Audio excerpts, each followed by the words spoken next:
Vincent Jeanbrun, le maire de L'Haÿ-les-Roses, témoigne sur cette nuit du début juillet 2023. On va lui demander aussi de réagir, de nous rappeler ce qu'il a vécu et de réagir à ces propos d'Emmanuel Macron lors de la conférence de presse de janvier du président de la République, quand il est précisément revenu sur la séquence des émeutes. D'abord, je veux dire que ces émeutes, elles ont eu en face d'elles une réponse implacable de l'État, des forces de sécurité intérieure dans les 3 nuits et de la justice. C'est un record d'interpellation et de condamnation. Donc la réponse a été implacable et sans qu'on ait besoin de déclarer quelque état d'urgence ou autre. Il n'y a pas eu de mollesse. Maintenant, j'essaie de voir ce qu'il y a, parce qu'on a voulu tout de suite dire c'est un problème d'immigration, c'est un problème de ceci, de cela. 500 villes ont connu ces émeutes. La moitié étaient des villes avec des quartiers politiques de la ville, la moitié, non. Donc quelque chose s'est passé qui n'était quand même pas totalement dans notre cartographie habituelle. Est-ce que c'est un problème d'immigration, comme j'ai dit ? Je ne fais pas partie de ceux qui disent qu'il n'y a pas de problème d'immigration, c'est pour ça que j'ai assumé qu'on porte une loi. C'est un sujet, il faut mieux maîtriser nos frontières, lutter contre l'immigration clandestine. Est-ce que c'est la réalité de ce qu'on a vu sur le terrain ? Non. C'était des jeunes de nationalité française pour une quasi-totalité nés en France. Bonjour Vincent Jeanbrun. Bonjour. Est-ce que quand vous avez entendu Emmanuel Macron faire cette déclaration donc lors de sa conférence de presse, vous avez éprouvé la même déception qu'après votre rencontre à l'Élysée début juillet ? Le sujet, il est plus vaste que ça. C'est qu'on a aujourd'hui besoin de solutions concrètes. Et pour l'instant, on les attend, et on les attend avec beaucoup d'impatience, parce qu'on a le sentiment que ça pourrait recommencer demain matin, tout ça, et qu'on serait pas plus près qu'hier. Demain, il y a à nouveau quelque chose qui met le feu aux poudres. Je peux vous assurer que les braises, elles sont encore très très chaudes, et que c'est pas parce que les émeutes semblent loin maintenant dans l'esprit de beaucoup de personnes que tous les ingrédients qui ont fait la fureur de ces émeutes ne sont pas présents aujourd'hui. Donc moi, il y a un point que je partage avec le président de la République, c'est que ceux qui ont fait ça, ceux qui ont pris les armes contre la République, ont été élevés par la République française, ont été à l'école de la République, ont été bien souvent dans le tissu associatif, ils ont quand même séché les cours sportif. Probablement qu'ils ont été nombreux à sécher les cours, mais indépendamment de ça, ce que je veux vous dire, c'est que faut pas imaginer que c'est juste un problème exogène. C'est bien des enfants de France qui prennent des piolets, des haches, des cocktails Molotov pour attaquer. Il y a bien sûr un problème d'intégration, mais justement, c'est même peut-être au-delà de ça, c'est qu'à une époque, on se posait uniquement la question de dire, quand quelqu'un vient de l'extérieur de notre pays, comment je l'intègre, comment je l'assimile ? Aujourd'hui, on se rend compte que des enfants nés, encore une fois, nés sur notre sol, ne sont pas intégrés, ne sont pas assimilés. Ça signifie que nos outils républicains d'assimilation, qui étaient notamment l'école, ne fonctionnent plus, surtout dans ces quartiers. Et donc vous avez des endroits où ce sont désormais des zones de non-République, des zones de non-France, où ce qui devrait fonctionner ne fonctionne plus. L'éducation, la justice, la sécurité, la santé, bref, tous les outils qui font que on fait partie d'un grand pacte social, ne fonctionne plus aujourd'hui. C'est aussi ce que je dis dans le livre. Dans votre livre. Vous dites, justement, donc, vous racontez une rencontre à l'Élysée où vous avez été déçu par Emmanuel Macron, et pourtant Emmanuel Macron vous a appelé après l'attaque de votre domicile, et vous dites que les mots, là, avaient été assez forts. Ce qui frappe dans le dialogue que vous racontez avec Emmanuel Macron, c'est la série de silences à chaque fois que le président vous parle. On est, faut imaginer le contexte, dans la chambre d'hôpital, je suis aux côtés de ma femme, effectivement le téléphone sonne, le président de la République a essayé de me joindre plusieurs fois, débordé d'appels, moi je répondais pas au numéro que je ne connaissais pas, on finit par me prévenir que c'est sur ce numéro-là que je serai appelé, donc je suis pas surpris de l'appel, mais il se trouve que c'est au moment où je suis dans une chambre d'hôpital. Et là, l'échange est très profond, et notamment parce qu'il me demande si, vu que mon épouse est à côté, s'il peut échanger avec elle. Et effectivement, Mélanie lui dit avec une intensité rare, Monsieur le Président, on s'est senti bien seul. Et je crois que la première, il y a évidemment un silence, parce qu'il accueille ce cri de détresse presque. Et derrière, elle lui dit, j'imagine cette nuit-là. Et elle le reprend, mais sans agressivité, juste pour dire, mais en fait, cette nuit-là, oui, mais aussi toutes les nuits qui ont précédé, en fait. Parce qu'elle, dans son esprit, elle nous revoyait dire à tous les agents de la municipalité, prenez tout ce que vous avez, peut-être qu'on n'aura plus de mairie lundi, d'aller ranger en catastrophe des tableaux, les œuvres d'art, de peur qu'elles soient brûlées dans les incendies. Et donc il y a une intensité dans le dialogue. Je crois que peut-être il y a une prise de conscience aussi du fait que effectivement il y a une famille attaquée, c'est une chose, mais il y a des villes qui ont été attaquées et qui se sont senties seules. Moi, vous savez, je le dis dans le livre aussi, quand des policiers municipaux qui portent un uniforme, on croit dans la République et notamment dans la capacité de la République à défendre ses citoyens et qu'eux-mêmes font le 17, ils appellent la police et que plus personne ne répond, effectivement, même ces fervents défenseurs de la République eux-mêmes perdent la foi ou en tout cas doutent fortement. Alors, ça ne les a pas empêchés d'être au rendez-vous, mais c'est pour moi fondamental. Et je voudrais juste dire, sur la réunion à l'Élysée, je le raconte dans le livre, juste après les émeutes, moi j'ai un décalage avec peut-être beaucoup de collègues qui eux ont encore besoin de témoigner. Et effectivement, il y avait ce côté thérapie de groupe. Je ne le dis pas en me moquant, je dis qu'effectivement, là où moi je venais avec cette envie de dire tout de suite apportez-nous les solutions, je mesurais le fait qu'en réalité on était dans un temps qui précédait, qui était celui de la thérapie de groupe. Là où j'ai, je le dis dans le livre, un peu plus de mal, c'est quand effectivement le ministre de la Justice vient voir un petit groupe que nous étions et nous dit là, vraiment, on va prendre les mesures, on va distribuer des flyers dans les tribunaux pour rappeler aux parents l'autorité parentale qui est la leur responsabilité. Et en fait, il y a eu là un silence très gênant parce que en fait, nous on avait des cernes jusque-là. Tous, un collègue venait de nous raconter une histoire terrible, presque les larmes aux yeux. Et on nous explique qu'en gros, on va mettre ces flyers dans les tribunaux. Là, effectivement, il y avait un décalage qui était incompréhensible. Est-ce que vous pouvez rappeler, on a vu les images, ce qui se passe donc dans cette nuit du 1er au 2 juillet? Vous n'êtes pas chez vous, parce que vous êtes dans la mairie. Et qu'est-ce qui se passe chez vous?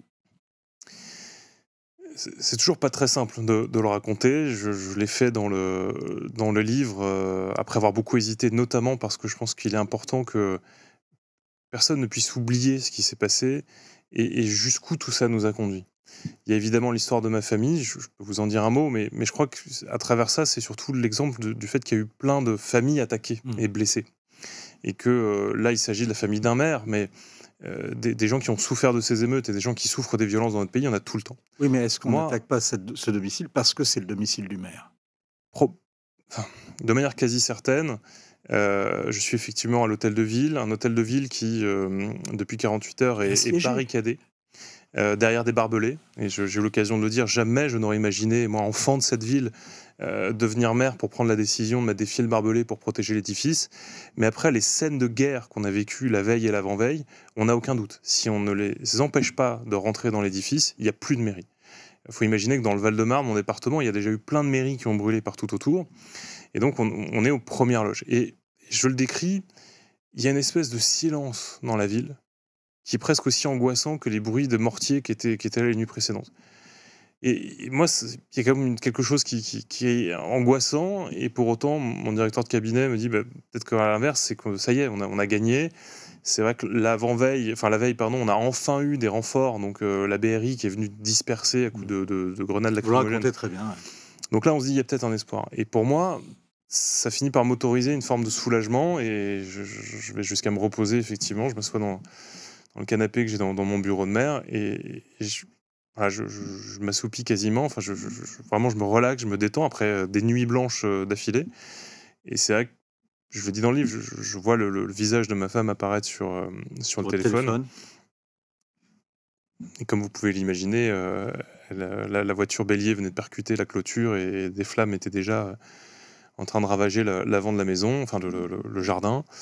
Et forcément pour elle, c'est la détresse. Enfin, je le raconte dans le livre, c'est plus facile avec les mots à l'écrit qu'à l'oral. Et à ce moment-là, moi, je pense tout perdre en fait. Elle hurle, elle me décrit, elle me dit il y a une voiture bélier dans le jardin. Voilà, bref. Et en feu en plus. Vous dites il voulait tuer. Je suis ni juge ni procureur, mais ils n'ont pas attaqué ma maison par hasard. Sans l'ombre d'un doute, la voiture a été volée bien avant, par préméditation. Chez moi, il y a le véhicule familial qui est devant, pas là par hasard.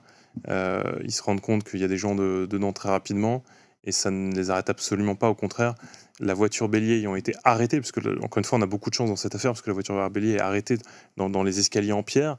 Elle aurait pu, en réalité, cette voiture, percuter la façade de la maison. Et alors là, il n'y avait plus de maison et aller savoir ce qui serait arrivé de ma famille. Et donc, oui, il y a cette volonté de brûler ma maison, et clairement le fait qu'il y ait des gens dedans ne les a pas arrêtés. Et c'est ce qui fait d'ailleurs que le procureur de la République ouvre bien une enquête pour tentative d'assassinat, parce qu'il y avait cette volonté de tuer. Et je le dis aussi dans le livre, et avec une pointe de culpabilité, la veille était tagué sur notre marché un tag écrit soigneusement et en toutes lettres, bien intelligible: on a vos adresses, on va vous cramer vivant. Et vous imaginez pour moi ce que ça signifie. J'ai cru à tort que c'était une fois de plus des menaces pour la police, parce qu'ils ont du courage, les policiers nationaux comme municipaux, d'aller, avec le peu de moyens qu'ils ont, combattre le crime, les gangs et les trafiquants, parce qu'ils sont parfois bien seuls. Et souvent, ils sont menacés avec bien peu de protection, et on a eu l'impression que c'était une fois de plus une menace à leur endroit. Quand je vous disais que les braises, elles sont prêtes à repartir, les émeutes ont lieu en juillet. En septembre, j'avais à nouveau dans les halls d'immeubles de certains logements sociaux la photo d'un agent de police avec marqué poulet de la BAC, son numéro de téléphone, sa plaque d'immatriculation, l'étage et le numéro de porte de son logement. Vous voyez, cet affrontement du gang des caïds contre le gang de la République, parce que c'est comme ça qu'ils le lisent, il est permanent. Il est vraiment permanent. Et ce que j'appelle, moi, la France du chaos, c'est ça.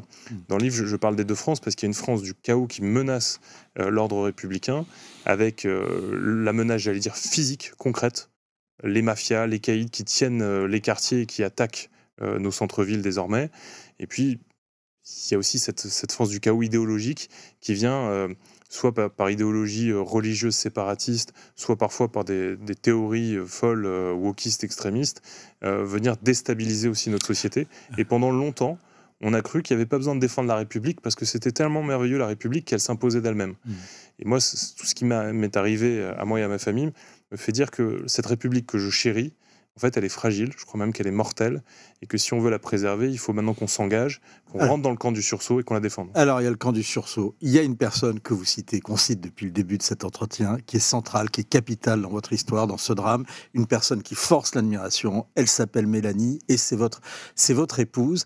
Et vous allez la voir à l'hôpital, où elle est rescapée de cette attaque. Vos enfants avaient été eux-mêmes, il y a eu la présence d'esprit de les mettre chez des amis. Ils ont échappé à l'attaque. Mais il y a votre épouse, et vous lui dites... bon, maintenant, si tu veux, on arrête tout. Et ce qui est un moment très fort de votre livre, de votre histoire depuis le début, c'est sa réponse. En fait, là où moi, j'ai le sentiment d'avoir tout perdu et d'être... Vous imaginez la culpabilité qu'est la mienne, en plus. Je le dis dans le livre, quelques heures plus tôt, je leur dis: restez là à la maison, il ne va rien se passer, vous êtes en sécurité. Donc forcément... on est un peu rongé par ça, et effectivement, arrivé à l'hôpital, je sais même pas quoi lui dire, c'est ces mots qui sortent, j'arrête tout. Et elle a cette énergie qui lui est propre, qui est extraordinaire, c'est cette capacité à me dire: mais jamais la vie, parce qu'on ne sera pas des victimes. Elle n'accepte pas, elle le répète plein de fois dans l'échange qu'on a, on ne sera pas des victimes. Et puis elle me dit: on les laissera pas gagner. Parce que si on arrête... Il y a plein de bonnes raisons d'arrêter la politique et de faire autre chose, mais certainement pas parce qu'on est venu nous menacer, on est venu nous attaquer. Et elle me dit: on les laissera pas gagner, on continue. C'est pas exactement ces mots, mais c'est: fais ce que tu sais faire, va faire en sorte que tout ça ne soit pas arrivé pour rien. Et c'est pour ça que quelques secondes avant, j'étais effondré, et quelques secondes après, elle m'a communiqué une force qui est juste extraordinaire, ce qui d'ailleurs, en réalité, fait que je suis là devant vous aujourd'hui, et que j'ai envie de continuer, parce que j'ai envie de continuer pour que ce ne soit pas arrivé pour rien. J'ai envie de pouvoir dire plus tard à mes enfants: il nous est arrivé quelque chose de difficile, mais on en a fait quelque chose de beau, et on a trouvé de la force dans cette épreuve. J'en ai besoin, et je crois que la France a besoin de ça, c'est-à-dire d'accepter de voir en face la menace et de réagir. Et c'est pour ça que j'appelle les Français au sursaut, la classe politique bien sûr, mais les Français. Et je veux leur dire: engagez-vous dans le camp vous du pensez, et ça c'est indépendamment de vos engagements politiques, on peut d'ailleurs ne pas être toujours d'accord avec ce que vous écrivez dans votre livre, mais vous pensez que justement, il y a quelque chose qui peut faire la différence, et ça traverse votre livre, c'est ça qui est intéressant, c'est le courage et l'expression du courage. Bien sûr. Vous savez, il y a des petits exemples anecdotiques. Le courage n'est pas vain, c'est ce que vous dites. Le courage n'est pas vain. J'ai eu l'occasion de citer cette légende, vous savez, la légende du colibri, où vous avez un petit colibri tout seul qui arrive à peine à mettre 2 gouttes d'eau dans son bec et qui part tout seul affronter un incendie qui ravage la jungle pour essayer d'éteindre l'incendie. Et les autres animaux de la forêt qui étaient totalement tétanisés par l'incendie arrivant, qui étaient comme ça, figés, le voient et se moquent de lui en disant « Qu'est-ce que tu fais? Avec 2 petites gouttes d'eau, t'éteindras jamais l'incendie. » Sauf que lui, il se retourne vers eux et leur dit « Moi, au moins, je fais ma part. » Et ça, le courage du colibri donne du courage aux autres animaux, et la légende veut qu'ils éteignent l'incendie.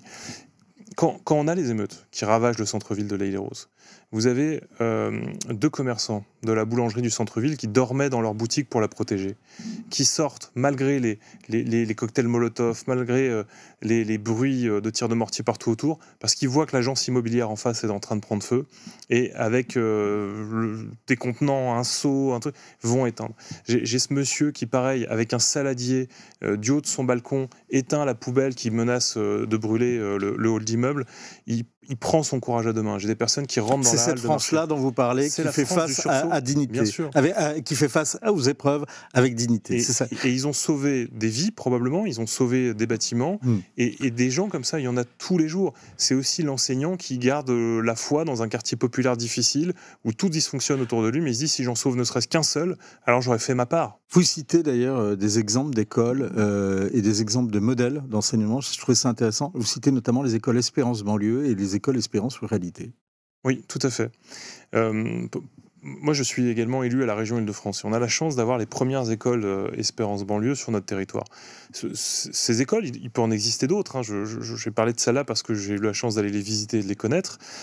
Nous ont prouvé que là où finalement, j'allais dire, la République avait baissé les bras, dans les pires quartiers du Val-Fouré ou de Montfermeil, personne, en gros, oui, tout le monde avait dit c'est fini, on n'y arrivera plus. Eh bien, vous avez des écoles d'un type différent, où à la fois on est à la pointe de l'innovation en termes de pédagogie, mais aussi extrêmement exigeant en termes de discipline et de valeurs, et notamment l'amour de la République, l'amour du drapeau. Oui, on lève les couleurs le matin et on chante la Marseillaise, et c'est très bon enfant pour y avoir assisté.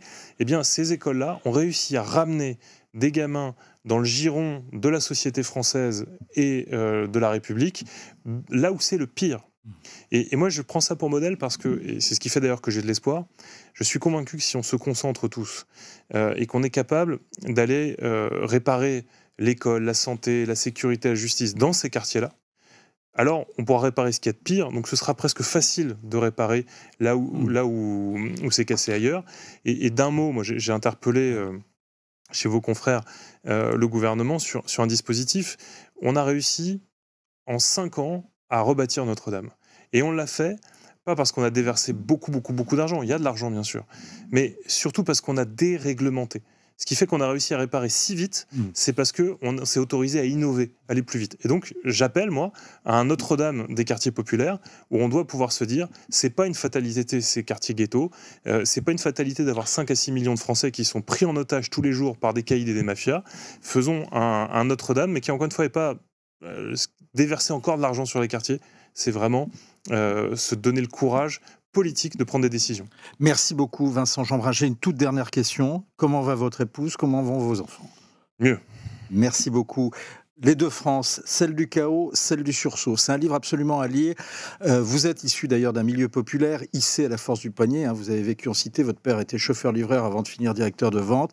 Vous parlez également du tissu associatif sportif marqué par un entrisme puissant des associations islamistes. Vous le dénoncez dans le livre. Et il y a un passage très très intéressant également, vous l'avez évoqué, c'est qu'il y a des profils très intéressants dans les quartiers. C'est un livre également à la fois un très beau témoignage, très fort, plein d'espérance politique. On n'est pas forcément, je le disais toujours, d'accord, mais ça se lit très bien et il faut absolument lire Les Deux France. C'est chez Albin Michel. Merci beaucoup, Vincent Jeanbrun. On va passer à un tout autre sujet.